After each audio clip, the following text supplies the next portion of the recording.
Donc, bonjour tout le monde. Bienvenue au Centre Clark. Merci d'être là avec nous. Hi, everyone. Thanks for coming. It's lovely to have you here for our first and my first in-person artist talk. So, thanks for coming. Cette présentation va être un peu bilingue.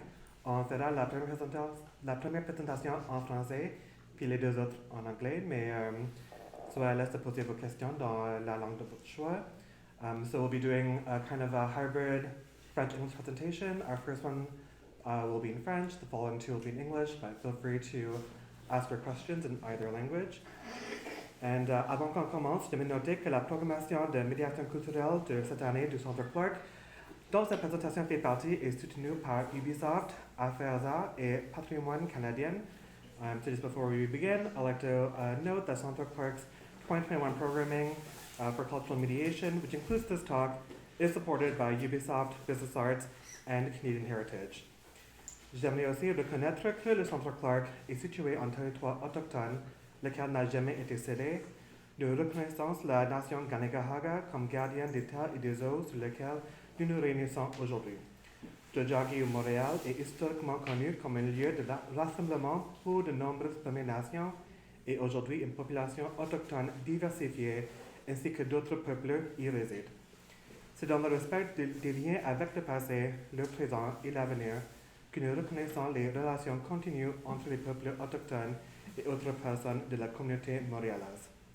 C'est avec ceci en tête que Clark collabore depuis quelques années avec le collectif des commissaires autochtones et soutient du mieux que nous pouvons des artistes et commissaires autochtones à travers différents volets de notre programmation.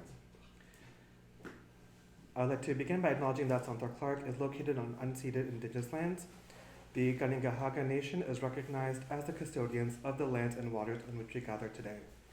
Tiohtià:ke Montréal is historically known as a gathering place for many First Nations. Today, it is home to a diverse population of Indigenous and other peoples. We respect the continued connections with the past, present, and future, and our ongoing relationships with Indigenous and other peoples within the Montreal community.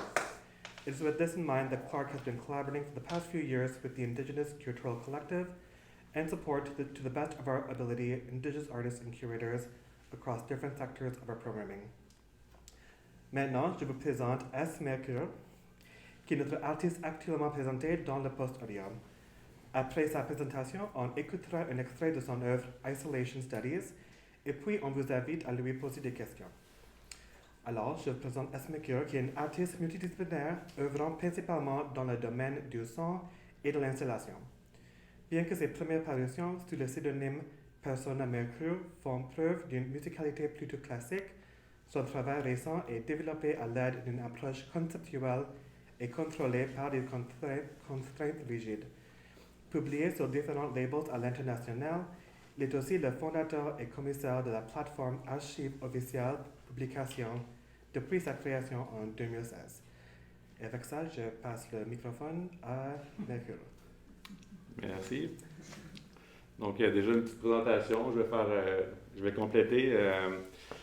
Bonjour tout le monde. Premièrement, je vais juste prendre l'occasion de remercier le Centre Clark de me donner l'opportunité de présenter lors de cette exposition. C'est vraiment extrêmement apprécié. Je suis très content d'être ici.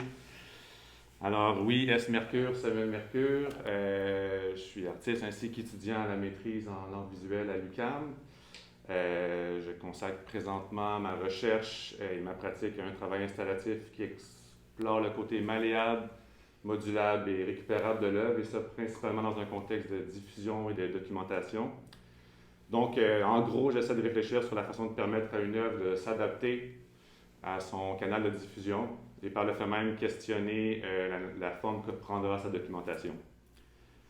J'ai aussi mentionné la notion de récupération. En fait, je l'aborde de la façon suivante, c'est que lors de la création d'une œuvre, les éléments qui la composent sont constamment réévalués pour découvrir leur potentiel à être réutilisé dans un projet futur, par exemple, ou carrément devenir un outil de production pour le projet futur. J'ai mentionné aussi l'aspect de récupération. Et puis ça, je vais en parler un peu avec Isolation Studies, parce que c'en est un bon exemple. Et avant tout ça, bien oui, je suis musicien autodidacte et depuis 2014, mon approche est plutôt conceptuelle et expérimentale. Dernièrement, mon travail musical est produit et guidé par des contraintes de nature méthodique et technique.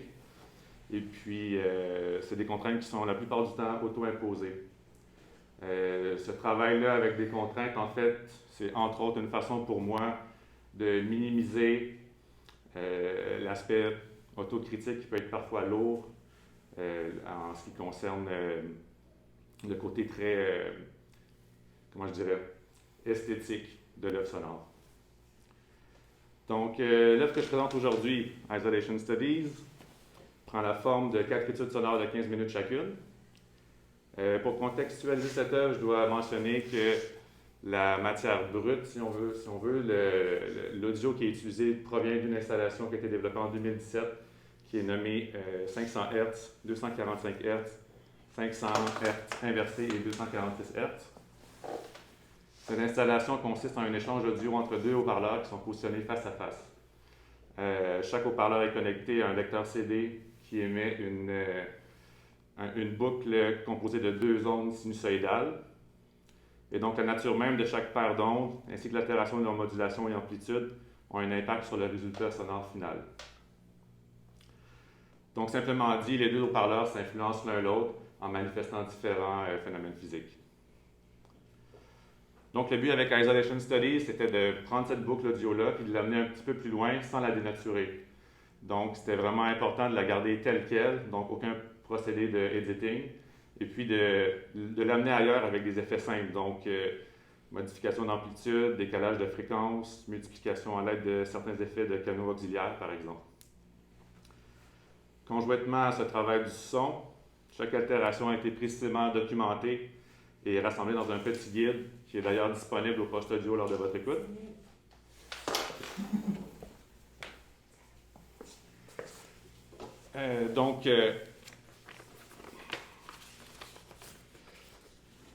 En fait, chaque étude est décortiquée vraiment minute par minute pour réussir à comprendre ce qui se passe dans l'audio et faire le parallèle entre ce qu'on entend. Ça fait pas mal le tour. Je pense que peut-être d'écouter un extrait va être un petit peu plus parlant que cette explication-là. Donc, je vais vous faire écouter un extrait d'environ 5 minutes qui regroupe un montage des 4 études.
Merci Roxane. Merci beaucoup Samuel. Donc je vous invite tous et tous pour poser des questions si vous en avez. Mais moi, je peux commencer Samuel. Je suis vraiment intéressé au titre de l'œuvre, Isolation Studies, parce que évidemment pendant le temps du pandémie, beaucoup de nous, moi personnellement, a fait comme plusieurs temps de juste être en isolation. Mais dans le processus de créer cette œuvre, parce que vous jouez avec comme il y avait deux joueurs DVD, puis c'était comme vraiment un mélange de technologie, donc c'était pas vraiment des comme petits trucs en isolation. Donc comment est-ce que tu as trouvé cette nom ou arrivé à deux titres? Je pense que c'était principalement comment je voyais la méthodologie en arrière du travail de tout ça. C'est-à-dire que comme c'était 2 paires d'ondes par haut-parleur, puis ensuite, quand je les ai travaillés, bon, la boucle était comme telle quelle dans mon programme, elle était vraiment isolée. Donc, c'était comme si je travaillais chaque onde un peu séparément, puis ensuite, tout était retransposé ensemble pour faire un tout. Donc, il y avait comme une espèce de travail d'isolement à travers la façon de travailler. Et puis ensuite, c'était aussi il y a eu beaucoup d'écoute pour voir si tout fonctionnait bien ensemble. Puis cette écoute-là, c'est quand même 4 études de 15 minutes. C'est devenu vraiment un processus méditatif où là, je dirais pas que je me recueillais, mais il y avait comme une période là, de tranquillité où je me sentais isolé dans cette écoute-là. Puis c'est tout simplement comme ça que c'est venu. Excellent. Moi aussi, j'ai trouvé que quand on a écouté cet extrait, qu'il y avait vraiment cette comme, genre de comme méditation ou soundscapes, mais il y avait vraiment comme, j'ai pensé aux orages ou comme les forêts tropicales. Il y avait vraiment comme moi je sentais comme j'étais comme en isolation quand je l'écoutais, même si on était dans un grand groupe comme ça. Donc je pensais que le titre accorde bien à cette œuvre. Donc bien fait. Merci. Est-ce qu'il y a des questions du public? Sinon, je peux continuer. Moi, j'en avais une, en fait. Ouais. Mais, je veux savoir, l'installation de base, en fait, avec les speakers qui sont un face à l'autre, est-ce qu'il y avait une volonté, en fait, d'interaction physique entre les deux en tant que tel? Parce que la pression de l'un devait quand même moduler l'autre. Exact, ben, c'est exactement ça. On ne devait pas se retrouver, en fait, dans tes études-là. Non, c'est ça. Okay. Parce que là, vraiment, l'interaction était comme complètement perdue lorsqu'on met tout ça sur une track finale. Parce que c'est sûr que, disons, avoir une fréquence de 500 Hz puis une autre de 500 Hz complètement inversée, on a un effet de phase puis de cancellation presque totale. Bon, c'est sûr que dans une installation, dans un espace physique, c'est pas le contexte parfait ou c'est le silence parfait, donc clairement on entend encore un peu, mais c'était vraiment cette interaction-là entre les deux haut-parleurs qui se passait, puis l'effet de battement en ayant des fréquences qui sont vraiment rapprochées les unes des autres. Ça, on le sentait même là quand même, on sentait vraiment. Ben, c'est que une des études, justement, c'est ce que j'ai fait, c'est que j'ai pris les 4 fréquences de base, puis je les ai amenées très graduellement à la fréquence moyenne des 4. Okay. Donc là, quand ça se rapproche du moment où ils sont vraiment à l'unisson, là, l'effet de battement est extrêmement perceptible. Oui, exactement. Okay. Super, merci. C'est ça. Pourquoi on l'entendait, en tout cas moi, dans mes oreilles, des fois je l'entendais dans mon oreille droite, puis des fois dans mon oreille gauche. Est-ce que c'est... Je pense que c'est un...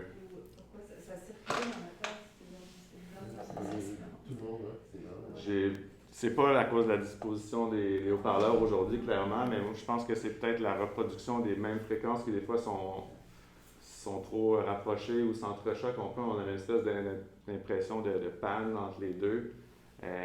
Ça, je pense que c'est pas quelque chose qui est vraiment contrôlé. Puis même moi, j'écoutais l'étude sur un petit Sonos tout à l'heure, puis j'étais comme, c'est vrai, hein, on dirait que ça bouge, là. Mais ça, ouais, je l'attribuais vraiment à parfois les fréquences ils viennent tellement proches qu'ils sont comme en compétition, puis ça crée ça, j'ai l'impression.